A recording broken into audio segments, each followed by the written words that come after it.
Em 485 a.C., quando conquistada pelos babilônios, Israel era uma terra árida, onde os poucos camponeses que a habitavam davam duro para sobreviver. Esta era a terra que Deus havia prometido para Abraão, Isaque e Jacó, e aos seus descendentes para sempre.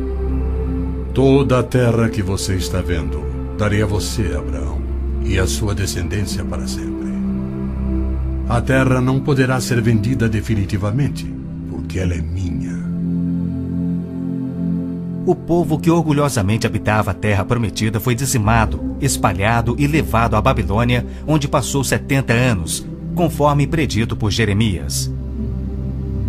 Toda esta terra se tornará uma ruína desolada, e vocês estarão sujeitos ao rei da Babilônia durante 70 anos. Muitos judeus haviam voltado a Jerusalém para reerguer o templo, mas o resto da cidade estava em ruínas, suas paredes derrubadas e portões queimados. Em meio à desolação, Deus inspirou o profeta Zacarias a proferir uma das profecias mais notáveis já registradas. Ela predizia o período bíblico conhecido como os últimos dias. Farei de Jerusalém uma taça que embriague todos os povos ao seu redor. Farei de Jerusalém uma pedra pesada para todas as nações. O cumprimento dessa profecia após o admirável renascimento de Israel em 1948 é constatado pelo mundo todo. Exatamente como previsto na Bíblia, ao invés de Nova York, Berlim ou Moscou, a pequenina Jerusalém é o fardo maior dos países do mundo. O peso que ela tem é tal que o Conselho de Segurança das Nações Unidas dedicou quase 1/3 das suas deliberações a Israel, que representa apenas 1/1000 da população mundial.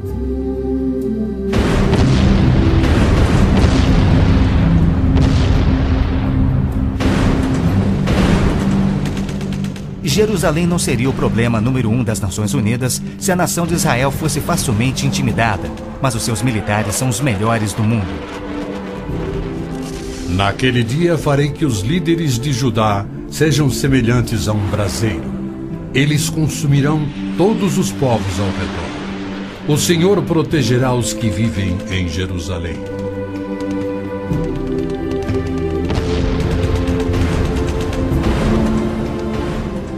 E exatamente como previsto, Israel tem devorado quem o ataca, vencendo todas as guerras, apesar de enormes desvantagens.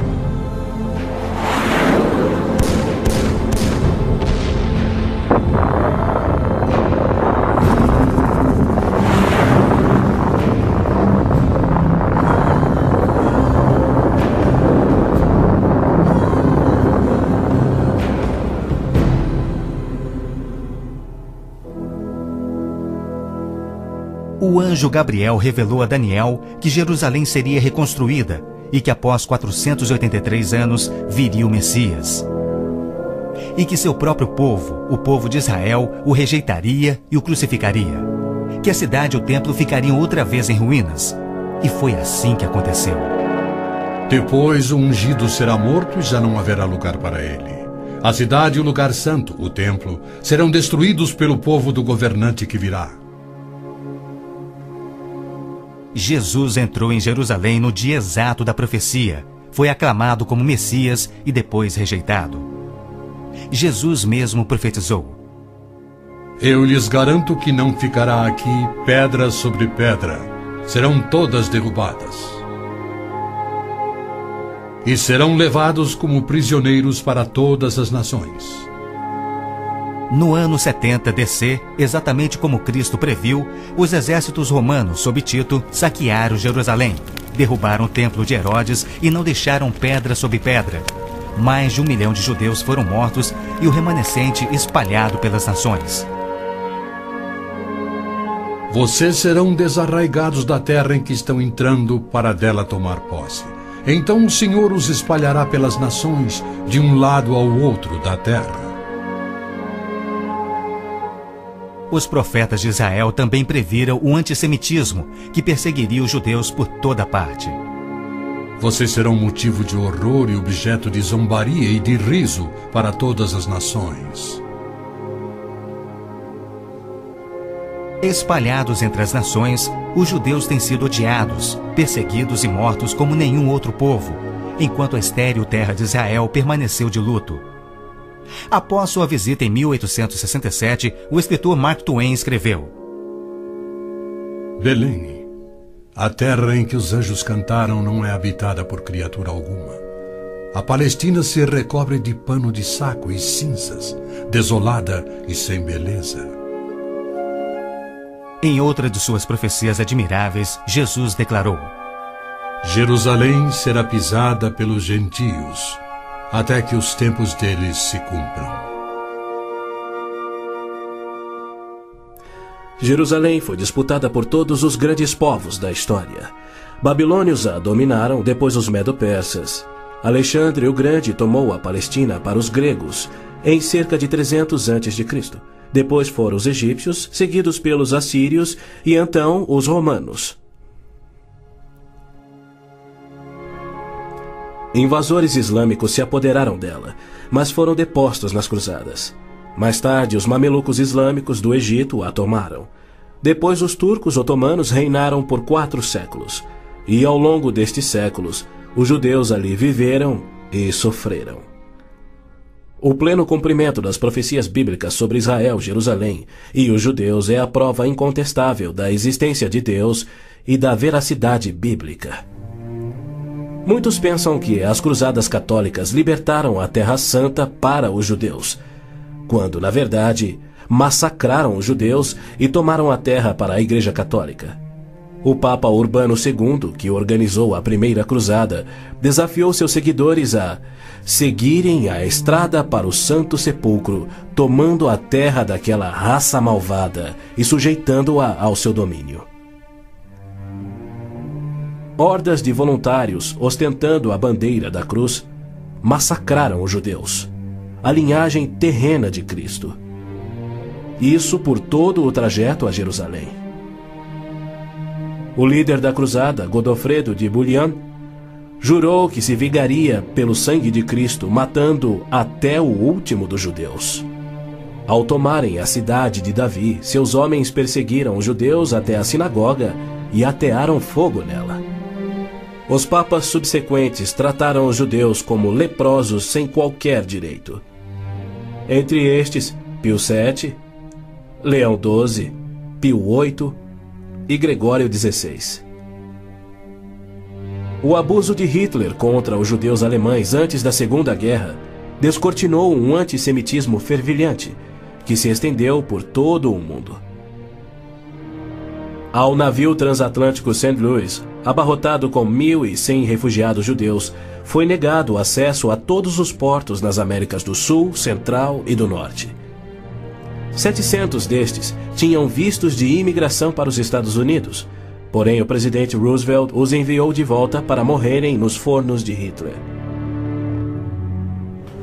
Até mesmo a Suíça rejeitou os judeus, devolvendo-os aos seus assassinos, e serviu como banqueira de Hitler, guardando para os nazistas bilhões de dólares em ouro e dinheiro roubado das vítimas judias. No final da Segunda Guerra, a promessa de Deus de retornar o seu povo à Terra Prometida parecia mais absurdamente ilógica do que nunca. 6 milhões de judeus perderam a vida no Holocausto de Hitler, um fato que muitos continuam a negar. Embora Adolf Eichmann relatou, enquanto prisioneiro, que o massacre dos judeus foi o maior de todos os crimes, a maior dança funesta da história da humanidade.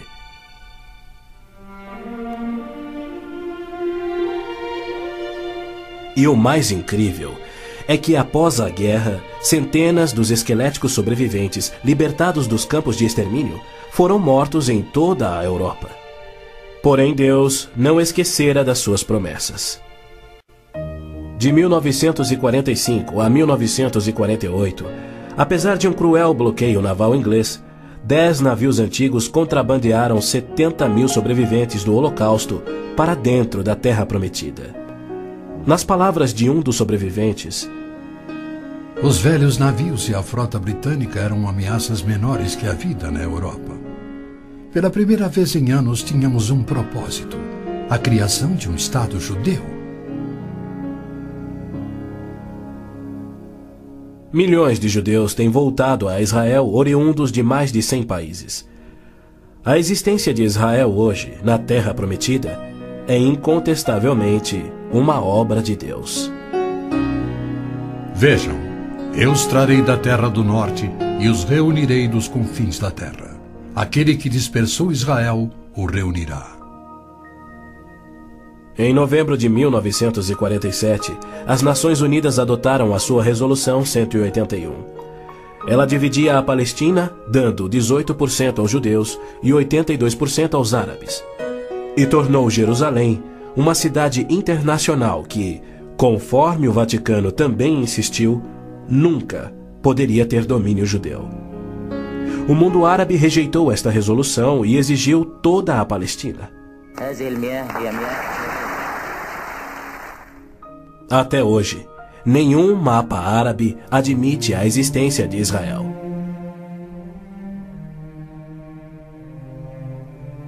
Em 14 de maio de 1948, Israel declarou sua independência.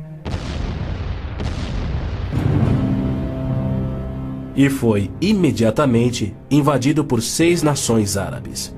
Seus soldados eram várias vezes mais numerosos que os colonos judeus e tinham superioridade indiscutível em armas, tanques e aviões. Tendo recebido da ONU uma faixa estreita e indefensável de terra, rodeada de inimigos dispostos a exterminá-lo, Israel deveria ter sido aniquilado. Porém, para a surpresa do mundo inteiro, que torcia para os seus inimigos, os colonos israelenses derrotaram os que buscavam destruí-los, exatamente como Deus prometera. E assim tem acontecido em guerra após guerra, à medida que seus inimigos têm tentado aniquilar Israel. Sim, é isto mesmo. A aniquilação é o seu propósito declarado. Os muçulmanos têm como dever religioso a exterminação dos judeus. Eles sonham com sua destruição e promovem festividades para honrar os assassinos dos inocentes cidadãos de Israel. O fundamentalismo islâmico começa a varrer o nosso mundo. O próprio Maomé declarou: A última hora não virá antes que os muçulmanos lutem contra os judeus e os muçulmanos os matem. Mas por que a imprensa chama os terroristas muçulmanos de radicais e extremistas? Na verdade, eles apenas estão sendo fiéis ao islamismo. O Corão ordena: Não tomeis por confidentes amigos os judeus nem os cristãos. Matai os idólatras, os não muçulmanos, onde quer que os acheis. Capturai-os, acossai-os e espreitai-os. Líderes muçulmanos, religiosos e políticos ameaçam os judeus como fazia Hitler na TV, pelo rádio e alto-falantes nas ruas e nas mesquitas. Quando Gaddafi brada: a batalha de Israel será tal que Israel deixará de existir, ele fala por todos. O extermínio de Israel é transmitido aos muçulmanos desde o aleitamento. Um ministro da educação da Síria escreveu: O ódio com que doutrinamos as mentes dos nossos filhos desde o parto é sagrado. Um livro-texto de adolescentes egípcios declara: Israel não viverá se os árabes forem firmes no seu ódio. E um livro de pré-adolescentes diz: Os árabes não desistem de trabalhar em prol do extermínio de Israel. É uma loucura Israel tentar firmar acordos de paz com inimigos como estes, mas a pressão mundial o obriga a isto. Na Guerra de Yom Kippur de 1973, milhares de tanques atravessaram simultaneamente o Sinai, oriundos do Egito, e descendo o Golã a partir da Síria num ataque surpresa cuidadosamente orquestrado. As forças militares de Israel estavam todas de licença, celebrando a mais sagrada de suas festas religiosas, levando, portanto, 3 dias para que se mobilizassem. 300 mil israelenses enfrentaram 1,2 milhões de árabes. Escapando por um fio da derrota, Israel sofreu pesadas baixas. Mas, em cumprimento incontestável da admirável profecia de Zacarias, de que as tropas judias seriam como fogo que consumiria as nações vizinhas, Israel expulsou os seus inimigos. Em retaliação por ter se defendido, 61 nações romperam relações diplomáticas com Israel, enquanto nenhuma nação repreendeu os árabes por seu ataque surpresa. Este tenso e custoso estado de alerta de Israel tem sido manipulado de modo a acusá-lo de perpetrador de violência infundada contra vizinhos amantes da paz. O antissemitismo é uma força motriz da mídia mundial, que é muito influenciada pelo dinheiro do petróleo. Não se veicula nenhuma crítica aos árabes e suas repetidas ameaças de extinção de Israel. Quando Israel deportou 400 terroristas do Hamas e do Jihad Islâmico por terem matado e mutilado centenas de seus civis, foi criticado pela mídia internacional e censurado pelas Nações Unidas. Mas quando o Kuwait deportou 300 mil palestinos, em sua maioria civis inocentes, a mídia fez pouco caso e as Nações Unidas ignoraram o fato. As Nações Unidas são flagrantemente pró-árabes e contra Israel. As chamadas Forças de Paz das Nações Unidas no Líbano abrigaram terroristas da OLP, ofereceram suas instalações para treinar terroristas, forneceram equipamento militar e auxiliaram as equipes de terroristas a caminho de atacarem Israel. Quando Israel se viu pressionado a ponto de invadir o sul do Líbano para expulsar a OLP, descobriu na área das Nações Unidas estoques suficientes de armamentos para sustentarem uma invasão de 1 milhão de homens. E a maioria, incrivelmente, era avançada demais para ser operada pela OLP e era obviamente destinada a uma invasão soviética. A ONU já condenou Israel mais de 370 vezes por ter se defendido, porém nunca condenou os terroristas ou os seus agressores. 2 anos após a Olimpíada de Munique, em que a OLP assassinou 11 atletas israelenses, Arafat, o seu líder, foi convidado para falar na Assembleia Geral da ONU. E foi recebido como herói, embora clamasse pela extinção de Israel. O então secretário-geral da ONU, Boutros Ghali, declarou: Os judeus devem abrir mão de sua condição de nação e do Estado de Israel para serem assimilados como uma comunidade do mundo árabe. O Domo da Rocha, no cume do Monte Moriá, está situado no coração de Jerusalém. Esta edificação de 141